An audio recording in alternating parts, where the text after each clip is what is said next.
Tanda, huwag kang mamamatay. Hindi pa tapos ang quest ko sa iyo.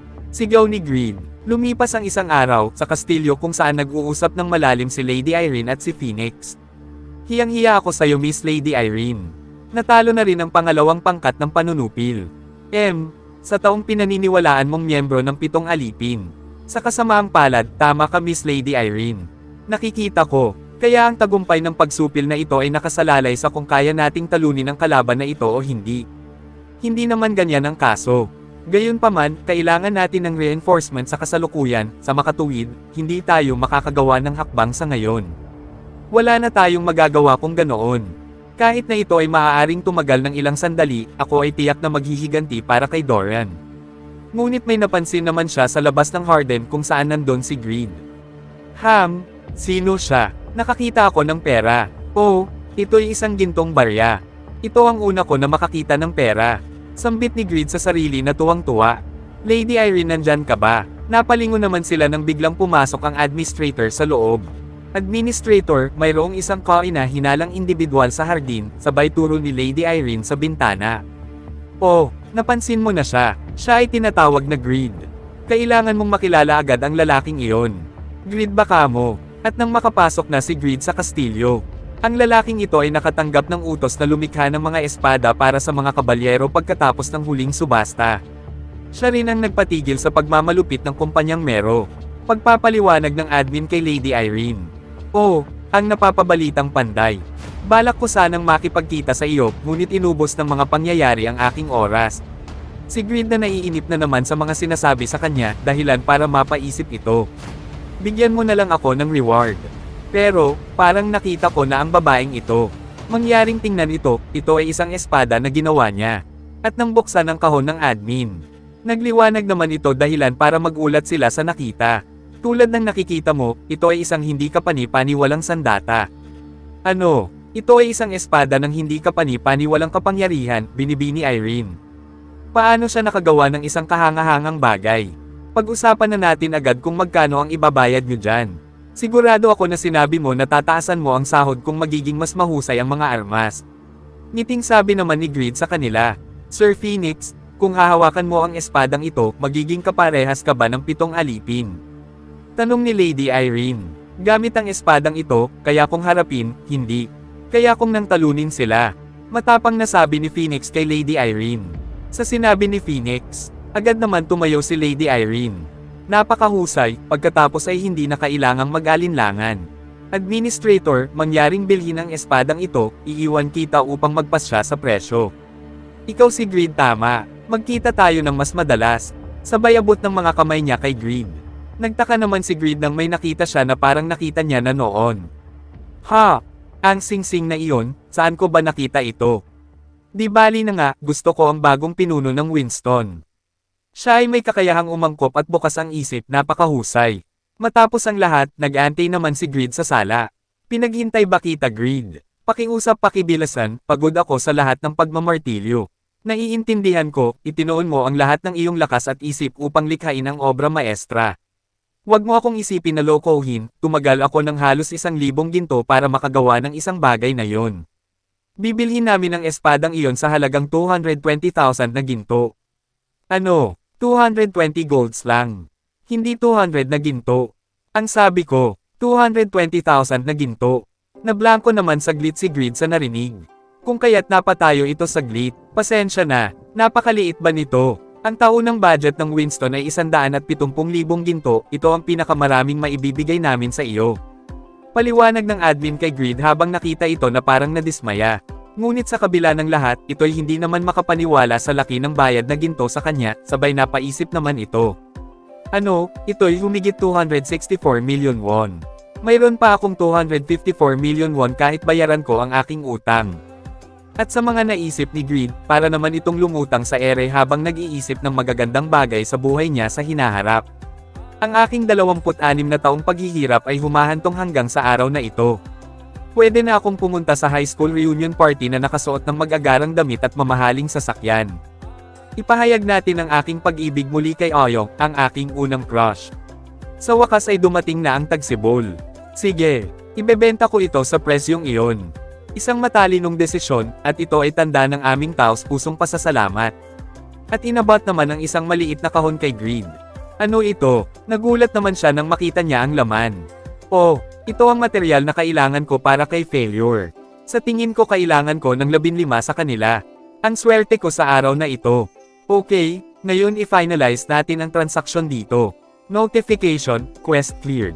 At nakuha na nga ni Greed ang mga gantimpala kasabay ang 3 glow orichalcum. Ito ay kahanga-hanga. Salamat sa lahat. Ngayon, mag-logout muna sa araw na ito. Hindi na ako makapaghintay sabihin lahat ito sa bahay. Samantala sa Winston Steam Castle. Sir Phoenix, ibinibigay ko sa iyo ang kaluwalhatian ng pagkuha ng Sword ng Self-Transcendence para parusahan ang ating mga kaaway laban sa Jotun Church. Ako si Phoenix. Para sa kaluwalhatian ng Hilaga at Earl's Team, ay tiyak na mananalo sa labanan. Magalang na sagot ng mandirigma kay Lady Irene habang ito'y nakaluhod na tinanggap ang espada. Ipadala ang kawal. Bumalik kasama ang ulo ng isa sa 7 alipin. Matapang na utos ni Lady Irene sabay. Napaisip naman ito, ang kalaban ay maaaring may 150 sundalo lamang sa kanilang panig. Pero dahil may kasama silang isa sa 7 katulong, hindi natin kayang maging pabaya. At sa loob ng ilang oras, nagtipon naman ang mga sundalo para sa paghahanda upang sakupin ang Jotun Church. Sa bilang nila, ito'y mayroong humigit kumulang 1,500 na sundalo at 12 knights. At ito'y pinamumunuan ni Phoenix. At nagbigay naman ng lakas ng loob si Phoenix sa mga matatapang na mga salita sa mga kawal. Huwag kayong magpapatalo. Ako, ang pinakamalakas na kabalyero ng Hilaga na si Phoenix, ay nakatayo sa harap nyo. At agad naman ito nagmarche patungo sa Jotun. Parang nandito na naman ang mga pagano, Lady Yora. Mukhang marami pa tayong dapat isakripisyo sa ngalan ng ating Diyos. Kung pamwesto ka Lady Yora sa lupa, gagamitin namin ang aming mahika para suportahan ka. Napaisip naman si Yore sa sinabi nito. Alam ko na ang simbahang ito, lalo na ang 7 lingkod, ay masama sa kaibuturan. Pinagsisisihan ko ang pagkuha sa kanila ng quest.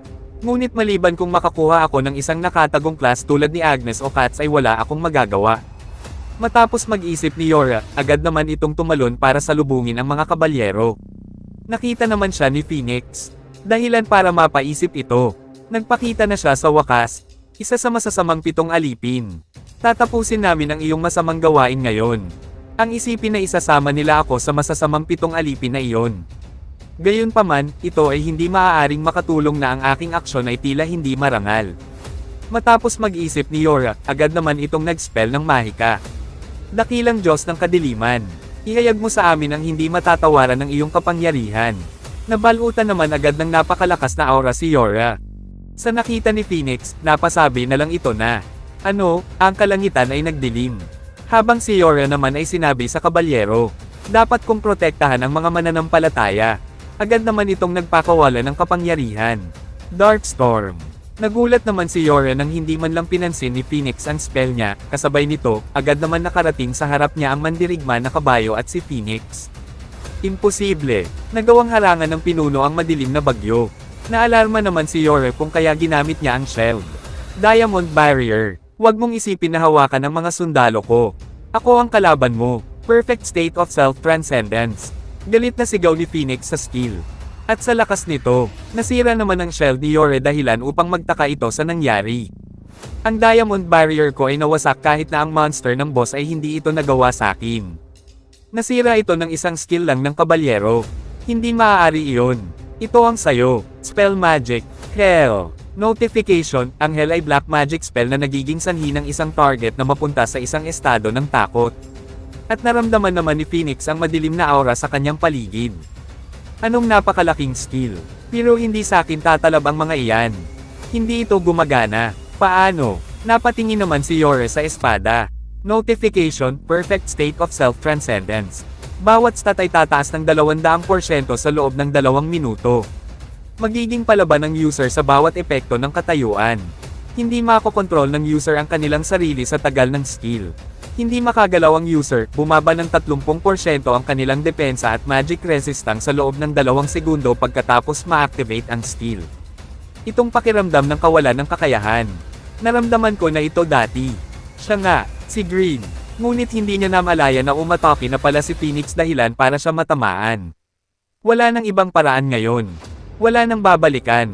Nawala na ng pag-asa si Yore sa lakas ni Phoenix. Kaya napaisip na lang ito sa nakalipas noong may nangyari sa kanya.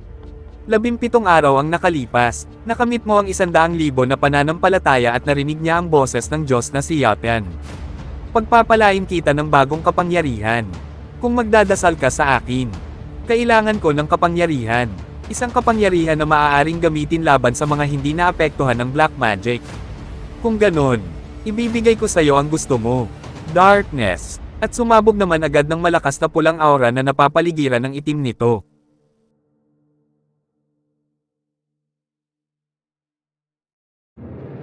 At dyan na nagtatapos ang ating kwento. Pa-subscribe naman mga kabagsak. Para tuloy-tuloy lang tayo sa pag-level up. Pa-share na rin at comment para sabay-sabay na tayong makipag-party level up. Salamat mga kabagsak.